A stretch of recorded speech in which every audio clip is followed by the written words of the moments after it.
दिव्य नाम दास जी अमेरिका से। श्री हरिवंश जी। सतगुरुदेव भगवान आपके चरणों में कोटि कोटि नमन। गुरुदेव, मैं अपने जीवन में ऐसा क्या प्रमुख कार्य करूं कि मैं सच्चे रूप में त्रिणादपि सुनिचेन तरोरपि सहिष्णुना अमानिनान मानदेन कृतना सदा हरि की शिक्षा को अपने जीवन में धारण कर सकूं। रो कार्य बोले हो ना, रो रुदुष्वरम राजन कृष्ण दर्शन लाल से। एकांत में दिखावा के लिए नहीं, एकांत में आर्त भाव से श्री कृष्ण से रो कि आप हमारे अहंकार को ले लीजिए। अहंकार समर्पित हो जाएगा तो त्रिणादपि सुनिचेन आ जाएगा। अहंकार समर्पित हो जाएगा तो हर दुख सहने की ताकत आ जाएगी। अहंकार समर्पित हो जाएगा तो अमानिना मानदेन बन जाओगे, अमानी हो जाओगे। अहंकार में ही तो मान प्रिय लगता है। अमानी पुरुष ही प्रभु को प्यारा होता है। सहनशील ही निरंतर नाम जप कर सकता है। जो तृण से भी अपने को नीच समझता है वही अखिल लोकपति भगवान को प्यारा लगता है। यही दरबार दीन को आदर रीति सदा चला आए। बनावटी नहीं, सच्चाई, सच्चाई राग रहित, स्थूल शरीर, सूक्ष्म शरीर, कारण शरीर, तीनों शरीरों से प्यार रहित वही श्री कृष्ण को प्राप्त करता है। चाहे दास्य भाव हो, सख्य भाव हो, वात्सल्य भाव हो या कांता भाव हो। शरीर की सजावट, बाहरी बनावट, बाहरी दिखावा, सम्मान, प्रियता ये भले हो सकती है, लेकिन श्री कृष्ण का प्रेम नहीं हो सकता। जब तक राग रहित नहीं होगा तो अनुराग कहां से आ जाएगा। जब तक भगवत भाव नहीं तब तक देह भाव कैसे मिटे। देह भाव मिटे बिना सच्चिदानंद सुख की स्थिति कहा। तभी ना तो त्रिणादपि सुनिचेन आता है, न तरोरपि सहिष्णुना आता है, न अमानि मानदेन आता है। कीर्तनीया सदा हरि वही जो अमानी है, जो दैन्य है, जो शरीर राग रहित है। अगर शरीर राग रहित वो व्यवहार में भले चलता रहेगा, बाहर हमें आंसू नहीं दिखाने हैं। ये अंतर की आग होती है भगवत प्राप्ति की या भगवत प्रेम की। अंतर दाव लगी रहे, धुआं न आग लगनी चाहिए पर धुआं नहीं प्रकट होना चाहिए। सामर्थ्यशाली होता भक्त है, दिखावा नहीं, बनावटी नहीं। शरीर की बनावट श्री कृष्ण को पसंद नहीं, स्वरूप की स्थिति श्री कृष्ण को पसंद है। पूरी गीता पढ़ के देखो, भागवत पढ़ के देखो, शरीर में वैसे ही गोपीजन रहती हैं जैसे एक साधारण स्त्री। और चित्त वृत्ति ऐसी है कि बड़े बड़े परमहंस चरण धूल की याचना करते हैं। सत्य मार्ग का अनुसरण करना चाहिए। अपने आप धन्यता आ जाएगी, अपने आप अमानी हो जाएगा, अपने आप सच्चिदानंद सुख में स्थित हो जाएगा। पांच भौतिक शरीर ये प्यारा है श्री कृष्ण को, ये तो साधक को अपना शरीर प्यारा नहीं होता। फिर शरीरों का राग और श्री कृष्ण प्रेम, सूर्य का उदय और अंधकार बना रहे, समझ में नहीं आया। वशांश जीर्णान यथा विहाय नवानि गृह्णाति नरोपरा। पुराने कपड़े की तरह शरीर का राग खत्म हो जाता है श्री कृष्ण प्रेमी का। फिर इसकी सुख वृत्ति शरीर की, फिर इसकी सजावट और बनावट मुझे समझ नहीं आता। श्री कृष्ण को जो रिझाने वाला स्वरूप है, जिसे गोपी स्वरूप कहते हैं, या कांता भाव से जो स्थित कांता है, वो आत्म स्वरूप होता है। जो स्थूल शरीर, सूक्ष्म शरीर, कारण शरीर तीनों का त्यागी ने हमारी महापुरुष हुई हैं माताएं बहनें। आप उनके चरित्र पढ़ के देखो कैसा उनका त्याग रहा है, कैसा वैराग्य रहा है। श्री कृष्ण का संबंध स्व से होता है, तन से नहीं। तन का संबंध भूला तब स्व का बोध होता है, और स्व संबंध से श्री कृष्ण खेलते हैं। श्री कृष्ण किसके साथ राज करते हैं? स्व में स्थित, स्वरूप स्थित। गोपी पंचभौतिक तनु नहीं, चिदानंद स्वरूप। हम पंचभौतिक शरीर को प्यार करते हैं, इसे अपना मानते हैं। त्रिणादपि सुनिचेन हो पाएंगे इससे अमानी हो पाएंगे, इससे हम सहन कर पाएंगे? जरा से दुख सुख में, जरा से लाभ हानि में, द्वंद्वों में फिसल जाएंगे। ये सूरवीरों का मार्ग है। बहुत अहंकार को बहुत समर्पित करने के लिए प्रभु से एकांत में प्रार्थना करो, वो अहंकार को ले लेंगे। बस सारा खेल ये संस्कृति का मूल यही है। जहां हम थोड़ी भक्ति करने लगते, चार लोग हमें प्रणाम करने लगते हैं, तो हम मान के भोक्ता बन जाते हैं, जबकि अमानी होना चाहिए। पांचों भूले देह सुधि तब छठे भावना रास की। बुखार उतर गया है तुम्हारे कहने से नहीं होगा, थर्मामीटर बताएगा। निर्माण अमोहादित संग दोषा अध्यात्म नित्या विनिवृत्त कामा द्वंद्वैर विमुक्ता सुख दुख संगई गच्छन्त अमूढ़ा पदमभ्यम तत्। अव्यय पद पर वही अमूढ़, मूढ़ता नहीं, अमूढ़, जिसका मान नष्ट हो चुका है, मान का राग नहीं, जिसका मोह नष्ट हो चुका, ना अपने शरीर से ना किसी दूसरे शरीर से। कर्मठी बाई, कर्मठी बाई, ये बड़ी बड़ी महान बाइयां, फटे पुराने वस्त्र से शरीर ढका हुआ है, वृंदावन की रज लगी हुई है, शांत तेजो में निरंतर भगवत चिंतन परायण। बहुत सावधानी, बहुत सावधानी। इसमें समर्पण, आत्मसमर्पण, नवदा भक्ति की पूर्णता है। श्रवणम, कीर्तनम, स्मरणम, विष्णुपाद सेवनम, अर्चनम, वंदनम, दास्यम, सख्य, आत्मनिवेदनम। आत्मनिवेदन में श्री कृष्ण संभालते हैं। किसी के संभालने की जरूरत थोड़ी, किसी को सहयोग की जरूरत नहीं होती, स्वयं श्री कृष्ण संभालते हैं। बस वो अंतर्दृष्टि जब तक जागृत नहीं होती, भाई हमारी बात समझ लीजिए, जो हमने महापुरुषों से समझा है, जो शास्त्रों से समझा है। इस राग को मिटिया मेट कर देना ही साधना का मतलब है। इसका राग नष्ट कर देना, इसका राग नहीं। इसका राग तो अनुराग का ड्रामा हो सकता है, अनुराग नहीं पक्का। शरीर राग विस्मृत महापुरुष ही भगवत अनुरागी होता है, बात समझ लो।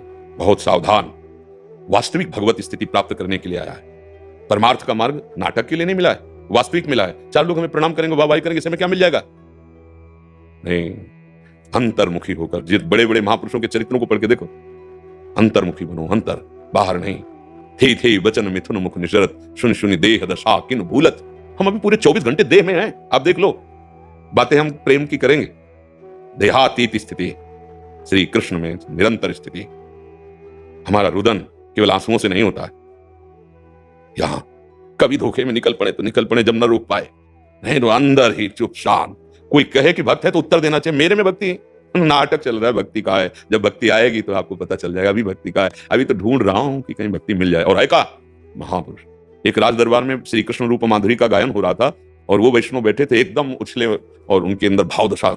राजा देख करके पहचान गया कि तो प्रेम। नजदीक जब उनको होश आया तो राजा ने ऐसे सब नमस्कार, तो उनका आप लोग नमस्कार क्यों कर रहे हैं? बोले आप में श्री कृष्ण प्रेम। अरे बोले भूल गए क्या, मुझे मिर्गी आती है, श्री कृष्ण प्रेम नहीं। एकदम ऐसा बचाया अपने आप को, कोई पकड़ ही नहीं। और हम क्या करते हैं, बोर्ड लगा लेते हैं। मुझे समझ में नहीं आता कि कैसा प्रेम है। श्री कृष्ण प्रेमी, वो उसकी दशा होती है, स्थिति होती है। भाई सावधान, सबसे प्रार्थना सावधान। ये मानव जीवन वास्तविक श्री कृष्ण प्रेम के लिए मिला है, तो उसके मार्ग में चलो। जो मार्ग है उस मार्ग का अनुसरण। हृदय से हमने वर्ण किया है प्रीतम को, बाहर से नहीं। बाहर बिल्कुल उदासीन, बाहर एकदम। गोस्वामी तुलसीदास जी लिखते हैं, गिरा अर्थ जल बीच सम कहियत भिन्न न भिन्न, बंदो सीता राम पद जिन्हें परम प्रिय खिन्न। खिन्न माने उदास, शांत, किसी से कोई मतलब नहीं, अपने प्रभु के चिंतन में रात दिन डूबा हुआ। बस कहीं भी हमारी भक्ति को दंभ रोग न लग जाए। दंभ माने दिखावा। बिन विवेक वैराग्य भक्ति बिन सत्य न एको मानो, भगवत विमुख कपट चतुराई सो पाखंडे जानो। भगवत रसिके, यहां देखो ऑपरेशन होता है, ये ऑपरेशन थिएटर समझ लो जिसमें आप बैठे हो। सच्चे मार्ग के पथिक बनो, सत्य को स्वीकार करो। बाहरी किसी भी तरह का कोई भी प्रदर्शन जीवन में ना पावे, वो करें श्री कृष्ण। उनका है बिस्तरे सब जग विमल कीरति, साधु संगति ना टरे। सच्चाई से अगर भक्ति के रंग में रंगोगे तो ऐसे जैसे पुष्प में पराग आ जाता है तो भौरे मडराने लगते हैं। चिट्ठी नहीं भेजी जाती भौरों के लिए, पराग आ जाए। श्री कृष्ण प्रेम आ गया तो अब श्री कृष्ण प्रेम का स्वाद करने लेने वाले अपने आप बिना बुलाए आ जाते हैं। वो परस्पर चर्चा होती है, प्रेम मगन हो जाता है। बहुत सावधानी की जरूरत है। ये बहुत धोखेबाज है अहंकार, बहुत धोखेबाज है। अपने लोगों ने गुरु कृपा से बचपन पे इसी को देखा है, मन और अहंकार दोनों को, कि किधर कैसे। ये बहुत सूक्ष्म है, बहुत सूक्ष्म। इनका बिना अहंकार गलित हुए बिना प्रेम भगवत साक्षात्कार बहुत कठिन। अहंकार के लिए प्रार्थना करो और अहंकार नष्ट होता है भगवत प्रेमी महात्मा के आगे। जैसे देहाती भाषा में कहते हैं ना कि अपने उपचार जितना बड़ा लंबा समझे वो पशु क्या ऊंट। जब पहाड़ के नजदीक जाता है ना तो उसको फिर समझ में आ जाता है कि ऊंचे नहीं है। ऐसे ही जब हमारा अहंकार हमको समझाता है कि हम तपस्वी हैं, हम जितेंद्रिय हैं, हम भजनानंदी, हम भगवत प्रेमी हैं, लेकिन जब असली प्रेमी महापुरुषों के समीप जाते हैं वो दर्पण की तरह काम करते हैं। जब हम देखते हैं तब आता है कि अरे अभी तो हमारी शुरुआत भी नहीं हुई। महर्षि जी, मन स्वीकार क्यों नहीं करता कि हम अहंकारी हैं? वो तो अगर कोई बोले तो फिर और ज्यादा। हाँ, इसलिए नहीं स्वीकार करता कि मलिन है ना अभी। नहीं तो एक शब्द में गुरुजनों के वाक्यों को तत्काल स्वीकार करना, यही तो श्रोता का कार्य। श्रोता सोई परम सुजान, सुनत चित्त रति करे। जैसे आपसे कहें कि आप अहंकारी हैं, अगर आपको पूर्ण श्रद्धा विश्वास है तो आप लगेगा हाँ जरूर, मुझे दिखाई नहीं दे रहा पर जरूर होगा। आप कह रहे हैं जरूर ऐसा ही हो। अरे कि मेरे में अहंकार नहीं तो निकली बाणी कहां से? आम से ही तो निकल रही, मेरे में नहीं है, ये हमें तो बोल रहा है। नहीं, जब गुरुजन कह रहे हैं, शरणागति का मतलब क्या है? अगर आप कहें कि ये दिन है तो हम दिन कहेंगे, आप दिन को रात कहें हम रात कहेंगे, क्योंकि हमारा कोई अस्तित्व नहीं रहा, आपके वचनों के अनुसार है। अहंकार गलित हो जाएगा। गुरुजन बिना किसी कारण के ऐसे कड़वे शब्द, ऐसा कड़वा दंड देते हैं और जब उसे हम सह जाते हैं तो हमारा अहंकार गलित हो जाता है, निर्मल हो जाता है। मलिन अहंकार निर्मल अहंकार हो जाता है। तो देखते हैं, कसौटी कस के देखते हैं अब कितना बचा है। जैसे सांप है ना, जरा से जब तक शांत पड़ा है तो समझ मत लो कि वो जरा छेड़ो अभी अब स्वरूप में आ जाएगा वो। ऐसे अहंकार है। अहंकार का गलन केवल तिनकी संगति रहत, जाति कुल मद सब नंसै, संतत सेवक सदा भजत जे श्री हरिवंशै। भगवत प्रेमी महात्मा का संग समस्त अहंकारों का नाश कर देता है। क्योंकि हम कुछ भी साधना करें, हम फलाहार ले रहे हैं 10 वर्ष, वो पुष्ट हो रहा है, बड़ा सूक्ष्म है। बिना भगवत प्रेमी महात्माओं के अब इतनी श्रद्धा हो जाए तो आए तो श्रद्धा से ये सुनने, मनोरंजन तो करने आए नहीं। मान लो आप वैष्णव हैं, आप भगवत चरणारविंद की वृत्ति रखते हैं तो आए तो सुनने हैं ना, तो सुनने आए इसका मतलब आगे बढ़ने के लिए आए ना। तो आप जहां हो उतनी पूर्णता तो नहीं ना, क्योंकि प्रेम में कभी पूर्णता नहीं होती। प्रेम सदा बढ़ियो करे जो शशिकला सुवेश, पयामे पूनो नहीं ताते कबहुन शेष। ये सदा बढ़ता प्रक्षण वर्धमानम, इसमें कभी पूर्णिमा नहीं होती। महान प्रेमी भी प्रेम का भूखा रहता है। स्वयं हमारे आराध्य देव में देख लो, अनसन पर भुज दिए बिलोकत इंदु बदन बिबियोर, करत पान रस मत परस्पर लोचन त्रसित चकोर। और समर्पण देख लो, अगर सखी ने रोक दिया तो प्रियाजू भी लालजू की है, संपूर्ण वैभव लालजू का ही तो है। वहीं खड़े हो जाते हैं, सखी की विनय करते हैं, ना कि हे मैं अखिल कोटि ब्रह्मांडों का स्वामी हूं, मेरी प्रियाजू तुम रोक कैसे सकते हैं, ऐसा नहीं होता। वहीं खड़े। देखो प्रीति की रीति रंगीलो ही जाने, यद्यप सकल लोक चूड़ामणि दीन अपन को माने, और हम गुरुजनों के सामने कहां दीन होते हैं? हमारी बुद्धि जैसा निर्णय करती है हम वही मानते हैं। तो अभी ऊंचाई पर नहीं पहुंचे ना, जब ऊंचाई पर पहुंच जाओगे तब समझ में आने लगेगा। जैसे हम नीचे से देखें तो कोई बिल्डिंग छोटी कोई बड़ी है, लेकिन थोड़ा जहाज में बैठ जाए, वायुयान में, और ऊंचाई पर पहुंचे, फिर वहां से देखो कौन छोटा बड़ा है, लेवल में नजर आएगा ना आएगा। ये बात, हमारी दृष्टि अभी मलिन है, इसलिए गुरुजनों की बात सुनकर भी लगता है कि हमें अहंकार कहाँ है। यही है दोष। जो सच्चे हुए हैं वो कहा हम तुच्छा परम अधमा प्राण हो गर कर्मा, ऐसे बोलते पाए गए। कहा मैं तुच्छ अधम नीच, और कहा भगवत प्रेम, कहा राधा नाम। अरे ये तो वृंदावन की महिमा की बात है, मेरे में कहा ऐसा। जी इसके बाद वो स्थिति आती है त्रिनादपि सुनिचेन। हाँ, जब अहंकार समर्पित हो जाता है अपने आप, उसकी वाणी, उसका हृदय, उसकी चेष्टाएं, वो बनावटी नहीं होता। जैसे हम सभा में बनावटी बोले कि हम तो अधम जीव हैं और सब हम पर कृपा करो, हम तो आपकी चरण धूलि हैं, बहुत नीच हैं, ठीक है। इसके बाद गली में निकले, कोई कहे देखो पाखंडी जा रहा है, अब आपको सुख होना चाहिए ना, क्योंकि आप माइक से बोल के आ रहे हो मैं अधम हूं, मैं नीच हूं, और उसने कह दिया आपको पाखंडी, तो अंदर आना चाहिए, हाँ ठीक बात है, मैं तो नीच हूं ही, अधम हूं। लेकिन उस समय बुरा लगेगा कि वो हुआ बनावटी। वास्तविक जब हृदय श्री रंगनाथ जी के जो आचार्य थे, बहुत ही प्रेमी महाभागवत, तो एक कश्मीर से बहुत बड़े विद्वान पंडित उनका यश सुनकर आए। उन्होंने संस्कृत में सभा में उनके यश के, उनके गुणों के श्लोक गाए। वो उठे और भ्रकुटी उनकी चढ़ गई, अंदर हो गए, रंगनाथ जी के पास पर्दा लगा लिया, और वो इस आशा से आए थे कि जब मैं इनका यश गाऊंगा तब ये हमको गले लगाएंगे, कुछ भेंट देंगे, लेकिन उल्टा हो गया, देखा भी नहीं और अंदर। दूसरे दिन वो रंगनाथ जी का स्तवन कर रहे थे, वही महाभागवत आचार्य जी, और वो पंडित जी उधर से निकले, तो उन्होंने संस्कृत में कहा कि ये जैसा कह रहा है ना कि मैं नीच हूं, मैं अधम हूं, ऐसा ये संस्कृत में। तत्काल रंगनाथ जी का हार प्रसादी जो रत्नों से जटित था आए और कहा, उनको समझ में नहीं आया कि है ये क्या। जब इस लोगों से वंदना की तो हमारी तब देखा नहीं, और जब इनकी निंदा की तब उन्होंने कहा आज मुझे गवाही मिल गया।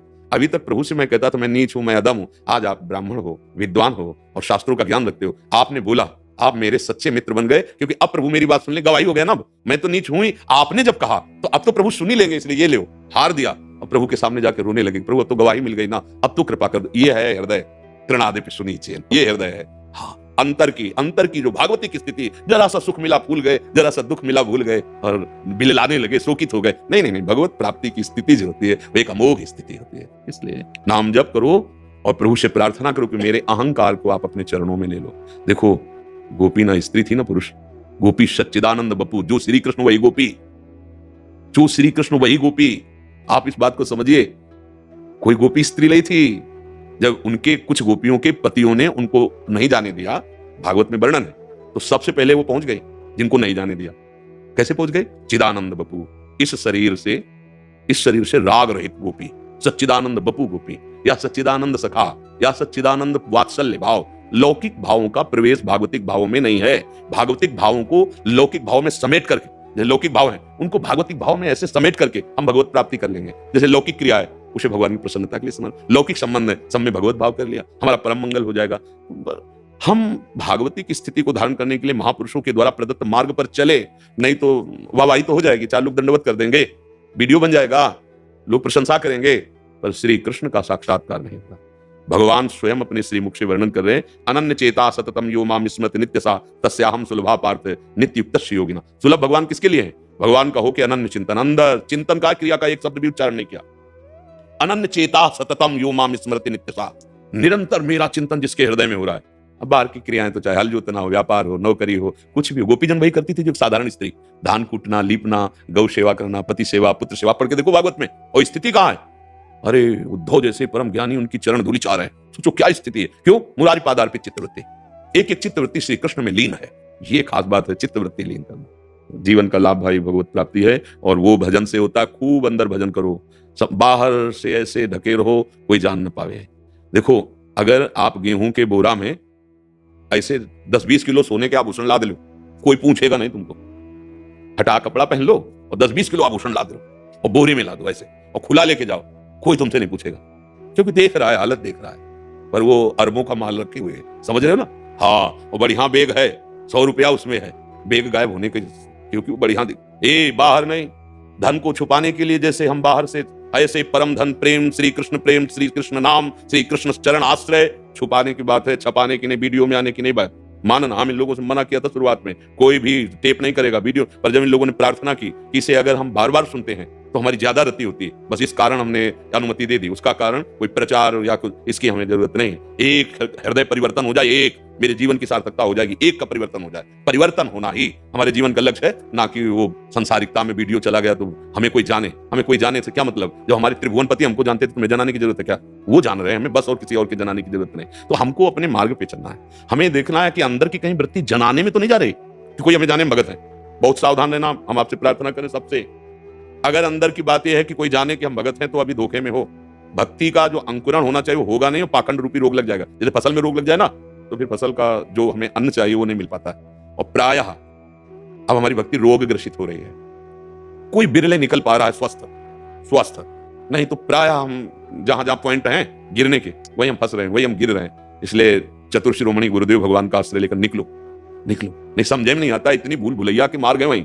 जैसे पहले राजा लोग खजाना रखते थे ना, तो उसमें 100 मार्ग रख देते थे भूल भुलैया के, कि जो पर्सनल व्यक्ति है वही वहां तक पहुंच पाएगा खजाने तक, नहीं तो इतनी भूल भुलैया कोई दूसरी जगह पहुंच जाएगा, वहां पहुंचेगा ही नहीं।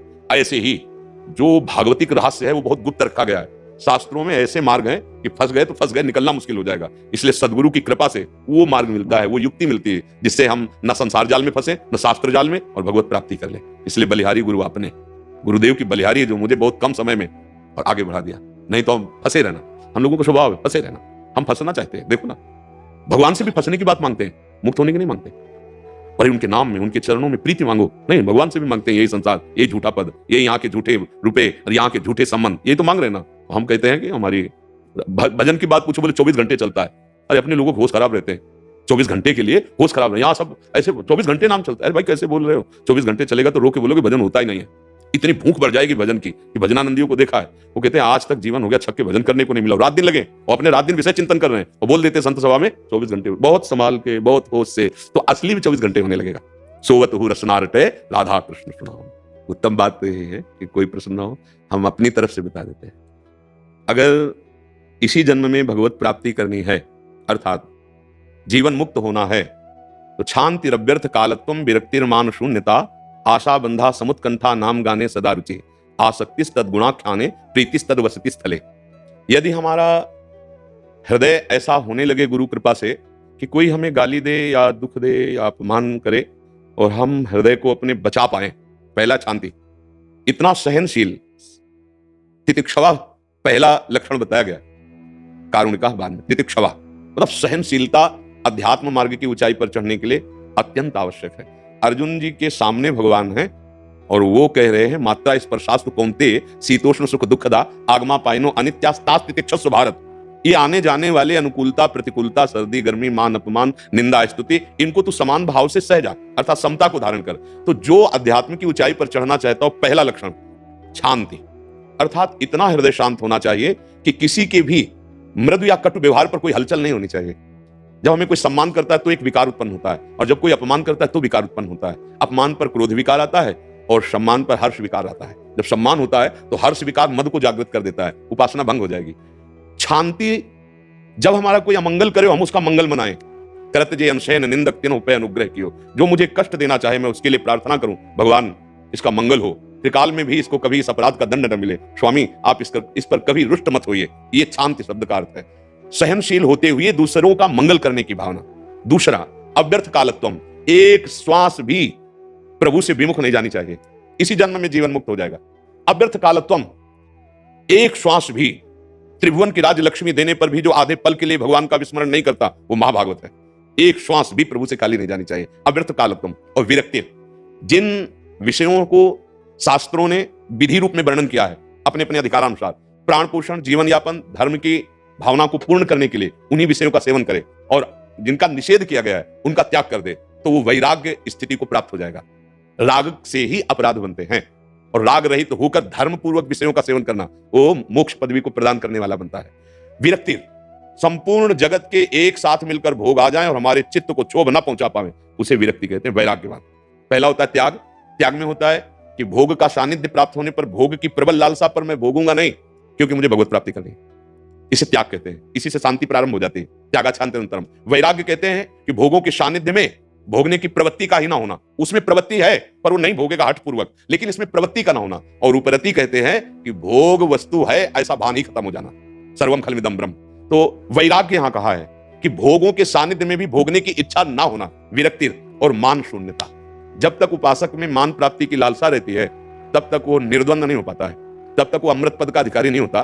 भगवत पद की प्राप्ति के लिए 15वें अध्याय में भगवान ने वर्णन किया निर्माण अमोह। सबसे पहले मान छोड़ने की बात कही, निर्माण अमोहा जित संग दोषा अध्यात्म नित्याविन। और महाप्रभु चैतन्य देव कह रहे हैं तृणादपि सुनीचेन तरोरिव सहिष्णुना अमानिना मान देना कीर्तनिया सदा हरि। स्वयं अमानी रहकर दूसरों को मान देना, मान का भोग न करना, ये भगवत प्राप्ति के लिए बहुत अनिवार्य विषय है। मान शून्यता अर्थात अपने में मान भोग की शून्यता। मान भोग कब होता है? जैसे कोई प्रणाम कर रहा है, प्रशंसा कर रहा है और हम वो हर्षित हो रहे हैं, उसे स्वीकार कर रहे हैं, हम मान का भोग कर रहे हैं, तो अपमान का भोग तुम्हें स्वीकार करने की जरूरत नहीं, आगे आएगा उसी में डूब जाओगे, तुम बच ही नहीं पाओगे। क्योंकि अगर मान को भोगा तो अपमान जबरदस्ती लागू हो जाएगा आपके ऊपर, अगर मान नहीं भोगा तो अपमान तुम्हें दुखी नहीं कर सकेगा। तो इसीलिए मान शून्यता, विरक्तिर मान शून्यता, आशा बंधा, दृढ़ आशा करो अपने गुरुदेव के चरणों में कि इनके प्रताप से इस जन्म में मेरा काम हो जाएगा।